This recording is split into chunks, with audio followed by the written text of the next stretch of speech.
কথা ছিল ভাইয়া, আপনার দোকানে কি কোনো ইসরায়েলি পণ্য আছে? ভাই আগে ছিল, বর্তমানে এখন আর বিক্রি করি না, কারণ ওটাও নাই।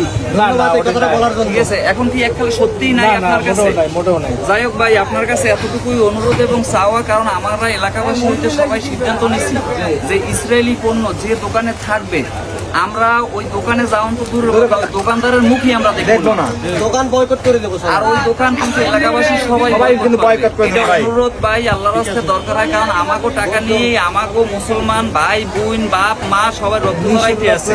ঠিক আছে, সুতরাং এটা একটু মাথায় রাখেন ভাই, আল্লাহর রাস্তায়। ঠিক আছে ভাই, ওকে, আল্লাহ হাফেজ।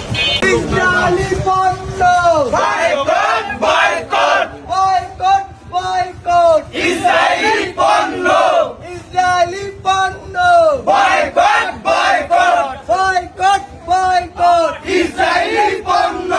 আমরা সিদ্ধান্ত নিছি যে যেই দোকানে ইসরায়েলি কোনো পণ্য থাকবে ওই দোকানে আমরা যাওন তো দূরের কথা, ওই দোকানদারের মুখ পর্যন্ত আমরা দেখবো না। ঠিক আছে, তাই এটা অনুরোধ রিকোয়েস্ট এলাকার ভাই হিসেবে ইসরায়েলি কোনো পণ্য ভাই বিক্রি করবা না, আল্লাহর রাস্তায়। আমরা কিনে আমরা খাইয়া যে টাকাটা যে খাতে দিতে আছি, ওরা এই টাকা দিয়েই আমাদের মুসলমান রক্ত জড়াইতে আছে।